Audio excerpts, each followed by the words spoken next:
भाग 1. एका माणसाने मृत्यूच्या 3 मिनिटांत नरक पाहिलं. उकळत्या तेलाचे खड्डे, सापांचा गुंता आणि चित्रगुप्ताचा हिसाब. परत आल्यावर त्याने फक्त एकच गोष्ट सांगितली, गरुड पुराण खोटं नाहीये. पण खरंच गरुड पुराणात सांगितलेलं सत्य आहे का, की हा फक्त आपल्या पूर्वजांनी लिहिलेला एक धार्मिक ग्रंथ आहे?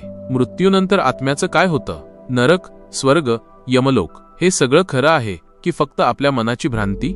हा व्हिडिओ शेवटपर्यंत बघा, कारण आज आपण मृत्यूच्या पलीकडच्या रहस्यांचा पडदा उघडणार आहोत. गरुड पुराण हा हिंदू धर्मातील 18 महापुराणांपैकी एक आहे. यात भगवान विष्णू आणि गरुड यांच्यातील संवाद आहे, ज्यात मृत्यू, कर्म आणि आत्म्याच्या प्रवासाचं वर्णन आहे. पण हा ग्रंथ फक्त धार्मिक नाही, यात जीवन आणि मृत्यूचं तत्वज्ञान आहे, जे आजही आपल्याला विचार करायला लावतं. चला एका खऱ्या कहाणीपासून सुरुवात करूया. 2015 मध्ये एका भारतीय व्यक्तीचा अपघातात जवळजवळ मृत्यू झाला. डॉक्टरांनी त्याला मृत घोषित केलं, पण 3 मिनिटांनंतर तो परत आला. त्याने सांगितलं, मला यमलोकात नेलं गेलं, तिथे माझ्या कर्मांचा हिसाब झाला. चित्रगुप्ताने माझं आयुष्य दाखवलं आणि मला माझ्या चुका समजल्या. त्याचं म्हणणं होतं, गरुड पुराणात जे लिहिलं आहे ते त्याने प्रत्यक्ष अनुभवलं. खरंच असं काही असू शकतं का? चला या रहस्याचा शोध घेऊया. भाग 2. मृत्यूच्या दारावरची सत्यकथा. अधिक तपशील. श्याम नावाचा हा माणूस एका व्यस्त शहरात राहणारा एक सामान्य व्यक्ती होता. त्याला त्याच्या कामाचा आणि कुटुंबाचा अभिमान होता, पण धार्मिक गोष्टींमध्ये त्याचा फारसा विश्वास नव्हता. देवदेवता, स्वर्ग, नरक या गोष्टी त्याला थोड्या काल्पनिक वाटत होत्या. एक दिवस ऑफिसमधून घरी जात असताना त्याच्या गाडीला एका मोठ्या ट्रकने धडक दिली. क्षणार्धात सर्व काही अंधारमय झालं. जेव्हा त्याला शुद्ध आली तेव्हा त्याला जाणवलं की तो एका वेगळ्याच जगात आहे. त्याला स्वतःचं शरीर दिसत होतं, पण ते निर्जीव पडलेलं होतं. त्याच्या बाजूला काही आकृत्या उभ्या होत्या, भयाण, काळ्या रंगाच्या आणि हातात विचित्र उपकरणं घेतलेल्या. त्याला लगेच समजलं, हे यमदूत असावेत. भीतीने त्याचा थरकाप उडाला. यमदूतांनी त्याला पकडलं आणि एका लांबच्या अंधाऱ्या वाटेवरून घेऊन जाऊ लागले. त्याला प्रचंड भीती आणि एक प्रकारची हतबलता जाणवत होती. त्याला त्याच्या कुटुंबियांची आठवण येत होती, पण तो त्यांना पाहू शकत नव्हता, बोलू शकत नव्हता. काही वेळानंतर ते एका मोठ्या दरबारात पोहोचले. तिथे एक तेजस्वी सिंहासन होतं आणि त्यावर एक गंभीर व्यक्ती बसलेली होती, यमराज. त्यांच्यासमोर एक दुसरा व्यक्ती बसलेला होता, हातात एक मोठी वही आणि लेखणी घेऊन, चित्रगुप्त. चित्रगुप्ताने श्यामच्या आयुष्याची पाने उघडली. त्याच्या जन्मापासून ते त्याच्या मृत्यूच्या क्षणापर्यंतच्या प्रत्येक कृतीचा हिशोब वाचला जाऊ लागला. श्यामला त्याच्या आयुष्यातील चांगल्या आणि वाईट गोष्टी स्पष्टपणे दिसत होत्या. ज्या चुका त्याला कधी महत्त्वाच्या वाटल्या नव्हत्या, त्या आता मोठ्या आणि गंभीर दिसत होत्या. त्याला उकळत्या तेलाचे खड्डे, सापांचे गुंते आणि आगीच्या भट्ट्या दिसत होत्या. त्याला सांगितलं गेलं की त्याच्या वाईट कर्मांमुळे त्याला यातना भोगाव्या लागतील. तो गयावया करत होता, माफी मागत होता, पण आता वेळ निघून गेली होती. अचानक त्याला एक तीव्र वेदना झाली आणि पुन्हा सर्व काही अंधारमय झालं. जेव्हा त्याने डोळे उघडले तेव्हा तो हॉस्पिटलच्या बेडवर होता. त्याच्या बाजूला डॉक्टर आणि त्याचे कुटुंबीय उभे होते. डॉक्टरांनी सांगितले की तो 3 मिनिटांसाठी क्लिनिकली डेड होता. या अनुभवानंतर श्याम पूर्णपणे बदलला. त्याला गरुड पुराणातील गोष्टींवर विश्वास बसला होता. त्याने वाईट कर्म सोडली आणि तो धार्मिक मार्गावर चालला. तो लोकांना त्याच्या अनुभवांबद्दल सांगायचा आणि गरुड पुराणाचं महत्त्व पटवून द्यायचा. भाग 3. आत्म्याचा प्रवास. 13 दिवसांचं रहस्य. गरुड पुराण सांगतं की मृत्यूनंतर आत्मा शरीर सोडतो आणि एका नव्या प्रवासाला सुरुवात होते. हा प्रवास 13 दिवसांचा आहे, ज्यात आत्म्याला आपल्या कर्मांचा सामना करावा लागतो.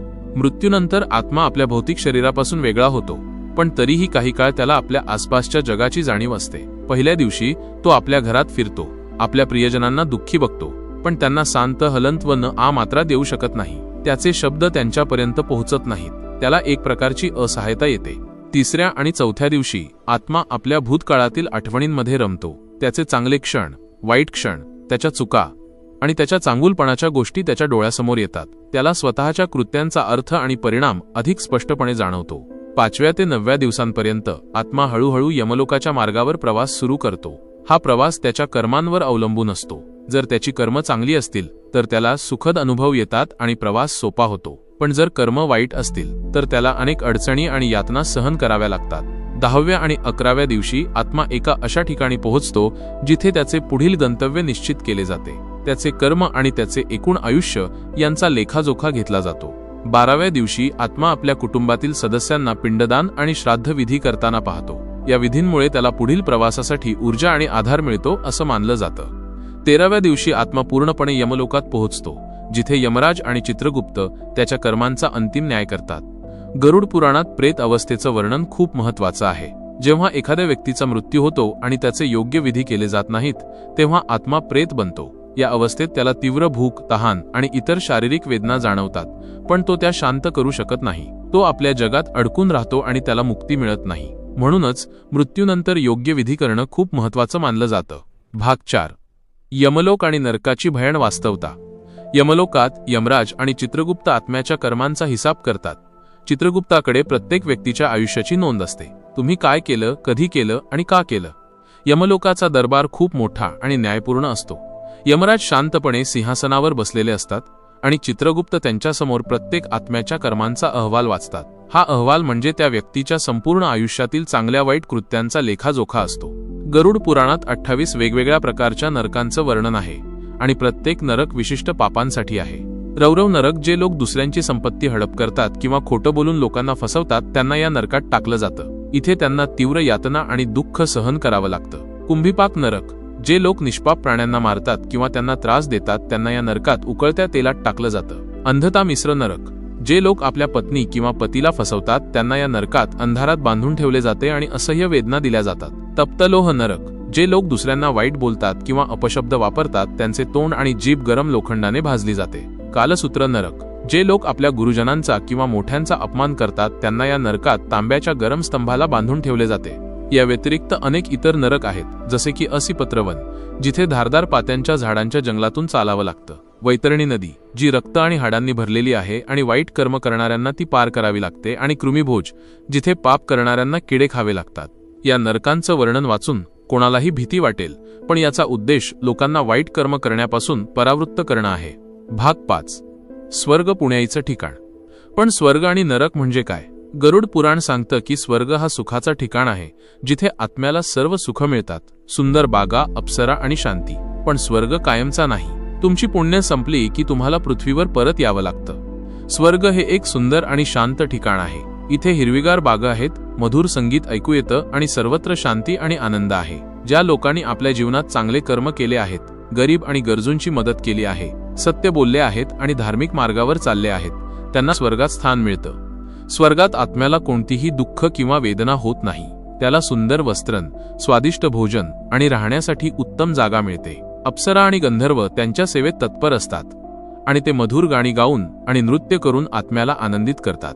पण गरुड पुराणानुसार स्वर्ग हा कायमचा मुक्काम नाही. जेव्हा एखाद्या व्यक्तीच्या पुण्याईचा साठा संपतो, तेव्हा त्याला पुन्हा पृथ्वीवर जन्म घ्यावा लागतो. त्याचा पुढचा जन्म त्याच्या शिल्लक असलेल्या कर्मांवर अवलंबून असतो. भाग 6. विज्ञान आणि अध्यात्माचा संघर्ष. विज्ञान काय म्हणतं. जगभरात अनेक लोकांनी नियर डेथ एक्सपिरियन्स NDEचा अनुभव घेतला आहे. काहींना उज्ज्वल प्रकाश दिसतो, काहींना अंधार, काहींना त्यांचं आयुष्य डोळ्यासमोर दिसतं, तर काहींना यमदूत दिसतात. विज्ञानाने मृत्यूच्या अनुभवांवर अनेक संशोधनं केली आहेत. नियर डेथ एक्सपिरियन्स NDE हा एक असा अनुभव आहे जेव्हा एखादी व्यक्ती मृत्यूच्या अगदी जवळ येते, पण चमत्कारिकरित्या वाचते. अशा अनेक लोकांनी सांगितले आहे की त्यांना एक तेजस्वी प्रकाश दिसला. ते त्यांच्या शरीराबाहेर तरंगत होते. त्यांना त्यांच्या भूतकाळातील घटना एका क्षणात दिसल्या आणि काहींनी एका शांत आणि प्रेमळ अस्तित्वाचा अनुभव घेतला. काही शास्त्रज्ञांचं म्हणणं आहे की जेव्हा मेंदूला ऑक्सिजनचा पुरवठा कमी होतो, तेव्हा अशा प्रकारचे भास निर्माण होऊ शकतात. मेंदूतील रासायनिक बदल आणि न्यूरॉन्सची असामान्य क्रियाशीलता यांमुळे हे अनुभव येऊ शकतात. पण अनेक NDE अनुभव गरुड पुराणातील वर्णनांशी मिळतात जुळतात. याचं स्पष्टीकरण विज्ञान देऊ शकत नाही. श्यामच्या अनुभवात त्याला यमदूत आणि त्याच्या कर्मांचा हिशोब दिसला, जो अनेक NDE मध्ये सांगितलेल्या अनुभवांपेक्षा वेगळा आहे. डॉक्टर इयान स्टीव्हन्सन यांनी अनेक वर्ष पुनर्जन्माच्या दाव्यांचा अभ्यास केला. त्यांनी अशा अनेक मुलांची नोंद घेतली ज्यांना त्यांच्या मागच्या जन्मातील व्यक्ती, ठिकाणं आणि घटनांची अचूक माहिती होती. या संशोधनामुळे आत्मा आणि पुनर्जन्म यांसारख्या गूढ संकल्पनांवर पुन्हा विचार करण्याची गरज निर्माण झाली आहे. विज्ञान आणि अध्यात्म हे दोन वेगळे मार्ग आहेत. विज्ञान प्रत्यक्ष पुराव्यांवर विश्वास ठेवतो, तर अध्यात्म अनुभव आणि श्रद्धेवर आधारित आहे. गरुड पुराणातील सत्य पूर्णपणे वैज्ञानिक दृष्टिकोनातून सिद्ध करता येत नसलं तरी ते अनेक पिढ्यांपासून लोकांच्या जीवनाचा भाग आहे आणि त्यांना एक नैतिक आणि आध्यात्मिक दिशा देत आहे. भाग 7. गरुड पुराणाचं प्रतिकात्मक सत्य. काही विद्वानांचं म्हणणं आहे की गरुड पुराणातील नरक आणि स्वर्ग हे प्रतिकात्मक आहेत. नरक म्हणजे कदाचित आपल्या पापांचा पश्चाताप आणि स्वर्ग म्हणजे चांगल्या कर्मांचं समाधान. अनेक विद्वान गरुड पुराणातील वर्णनांना केवळ शाब्दिक अर्थाने न पाहता प्रतिकात्मक रूपात पाहतात. त्यांच्या मते नरक म्हणजे आपल्या वाईट कर्मांमुळे होणारी मानसिक आणि भावनिक यातना असू शकते. जेव्हा आपण खोटं बोलतो किंवा कुणाचं वाईट करतो तेव्हा आपल्या मनात एक प्रकारची अशांती आणि अपराध भावना निर्माण होते, जी नरकाच्या यातनांसारखीच असते. त्याचप्रमाणे स्वर्ग म्हणजे चांगल्या कर्मांमुळे मिळणारी शांती आणि समाधान असू शकतं. जेव्हा आपण दुसऱ्यांची मदत करतो किंवा चांगले काम करतो तेव्हा आपल्याला आनंद आणि सकारात्मक ऊर्जा मिळते, जी स्वर्गातील सुखासारखीच असते. उकळत्या तेलात टाकणं हे कदाचित आपल्या कठोर शब्दांचं किंवा क्रोधाचं प्रतीक असू शकतं, ज्यामुळे दुसऱ्यांना आणि स्वतःलाही त्रास होतो. सापांचे गुंते हे आपल्या मत्सर आणि द्वेष यांसारख्या नकारात्मक भावनांचं प्रतीक असू शकतं, जे आपल्याला आतून पोखरतात. जर आपण या दृष्टिकोनातून गरुड पुराणाला पाहिलं तर ते केवळ मृत्यूनंतरच्या जीवनाबद्दल नाही, तर ते आपल्याला चांगलं जीवन जगण्याची शिकवण देतं. ते आपल्याला आपल्या कर्मांचं परिणाम समजून घेण्यास मदत करतं आणि नैतिक मूल्यांचं पालन करण्यास प्रवृत्त करतं. भाग 8. कर्माचं महत्त्व आणि चांगल्या जीवनाची प्रेरणा. गरुड पुराण सांगतं की आपली प्रत्येक कृती मोजली जाते. दान, सत्य आणि इतरांची मदत करणं हे पुण्य आहे. खोटं बोलणं, चोरी किंवा हिंसा हे पाप आहे. गरुड पुराण आपल्याला कर्मसिद्धांताचं महत्त्व समजावतं. आपण जे काही करतो त्याचे चांगले किंवा वाईट परिणाम आपल्याला भोगावे लागतात. आपले विचार, आपले शब्द आणि आपल्या कृती या सगळ्यांचा आपल्या जीवनावर आणि मृत्यूनंतरच्या प्रवासावर परिणाम होतो. दान करणं, सत्य बोलणं, दुसऱ्यांची मदत करणं, प्रामाणिक राहणं आणि प्रेमळ वागणं हे पुण्यकर्म आहेत. या कर्मांमुळे आपल्याला मानसिक शांती मिळते आणि मृत्यूनंतर चांगल्या लोकात स्थान मिळतं. या उलट खोटं बोलणं, चोरी करणं, हिंसा करणं, दुसऱ्यांना त्रास देणं आणि स्वार्थी असणं हे पापकर्म आहेत. या कर्मांमुळे आपल्याला जीवनात दुःख आणि अडचणी येतात आणि मृत्यूनंतर नरकात यातना भोगाव्या लागतात. गरुड पुराण आपल्याला केवळ भीती दाखवत नाही, तर ते आपल्याला एक सकारात्मक आणि अर्थपूर्ण जीवन जगण्याची प्रेरणा देतं. श्यामच्या गावात एक दयाळू माणूस होता, जो रोज गरीब लोकांना अन्नदान करायचा. त्याने कधीही कुणाचं वाईट चिंतलं नाही आणि नेहमी सत्य बोलला. त्याचं जीवन आनंदी आणि समाधानी होतं आणि त्याला मृत्यूचीही भीती वाटली नाही. भाग 9. मृत्यूनंतरचे विधी आणि त्यांचं महत्त्व. गरुड पुराणात मृत्यूनंतरच्या विधींचं महत्त्व सांगितलं आहे. श्राद्ध, पिंडदान आणि तर्पण हे आत्म्याला शांती देतात. मृत्यूनंतर 13 दिवसांचे विधी आत्म्याच्या प्रवासात मदत करतात. हिंदू धर्मात मृत्यूनंतर केले जाणारे विधी खूप महत्त्वाचे मानले जातात. गरुड पुराणानुसार हे विधी आत्म्याला त्याच्या पुढील प्रवासात मदत करतात आणि त्याला शांती मिळवून देतात. श्राद्ध हे विधी मृत व्यक्तीच्या स्मरणार्थ केले जातात. त्यात अन्न आणि पाणी दान केलं जातं, ज्यामुळे आत्म्याला तृप्ती मिळते. पिंडदान यात तांदळाचे गोळे बनवून दान केले जातात. हे पिंडदान आत्म्याला नवीन शरीर धारण करण्यासाठी मदत करतात असं मानलं जातं. तर्पण यात पाणी अर्पण केलं जातं, ज्यामुळे आत्म्याची तहान शांत होते. मृत्यूनंतरच्या 13 दिवसांचे विधी विशेष महत्त्वाचे असतात. असं मानलं जातं की या काळात आत्मा यमलोकाच्या दिशेने प्रवास करत असतो आणि या विधींमुळे त्याला ऊर्जा आणि मार्गदर्शन मिळतं. अनेक कुटुंब आजही हे विधी श्रद्धेने करतात, कारण त्यांना विश्वास आहे की यामुळे त्यांच्या पूर्वजांना शांती मिळते. या विधींमागे केवळ धार्मिक श्रद्धा नाही, तर एक सामाजिक आणि भावनिक आधारही आहे. हे विधी कुटुंबातील सदस्यांना एकत्र आणतात आणि त्यांना आपल्या प्रियजनांच्या आठवणींना उजाळा देण्याची संधी देतात. यातून त्यांना दुःखावर मात करण्याची आणि हळूहळू सामान्य जीवनात परतण्याची शक्ती मिळते. भाग 10. सत्य आणि असत्याचा शोध. मग गरुड पुराण सत्य आहे की असत्य? कदाचित याचं उत्तर आपल्या प्रत्येकाच्या विश्वासात आहे. विज्ञान अजूनही आत्म्याचं रहस्य उलगडू शकलं नाही आणि गरुड पुराण आपल्याला कर्माचं महत्त्व शिकवतं. गरुड पुराणातील कथा आणि वर्णने सत्य आहेत की केवळ धार्मिक कल्पना, या प्रश्नाचं निश्चित उत्तर देणं कठीण आहे. विज्ञानाने अजूनही आत्मा, स्वर्ग आणि नरक यांसारख्या संकल्पनांना पूर्णपणे समजून घेतलेलं नाही. त्यामुळे या बाबतीत कोणताही ठोस दावा करणं शक्य नाही. पण गरुड पुराण आपल्याला जीवनातील काही मूलभूत सत्यम शिकवतं. ते आपल्याला आपल्या कर्मांच्या परिणामांची जाणीव करून देतं आणि एक नैतिक जीवन जगण्याची प्रेरणा देतं. ते आपल्याला सत्य, प्रामाणिकपणा, दयाळूपणा आणि इतरांची मदत करण्याचं महत्त्व समजावतं. श्यामच्या अनुभवासारख्या कथा आपल्याला विचार करायला लावतात की मृत्यूच्या पलीकडे काहीतरी आहे का? विज्ञान आणि अध्यात्म यांच्यात अजूनही एक रहस्यमय पडदा आहे, जो उघडायचा बाकी आहे. एक गोष्ट मात्र निश्चित आहे, आपली कर्म आपल्याला कधीच सोडत नाहीत. आपण जे काही करतो त्याचे परिणाम आपल्याला आज ना उद्या भोगावे लागतात. म्हणून चांगल्या कर्मांवर लक्ष केंद्रित करणं आणि एक सकारात्मक जीवन जगणं आपल्या हातात आहे. तुमचं मत काय आहे? खरंच नरक आणि स्वर्ग अस्तित्वात आहेत की हे केवळ आपल्या मनाचे खेळ आहेत? कृपया खाली कमेंटमध्ये आपले विचार नक्की सांगा. जर तुम्हाला हा व्हिडिओ आवडला असेल तर लाईक करा, शेअर करा आणि आमच्या चॅनलला सबस्क्राईब करायला विसरू नका.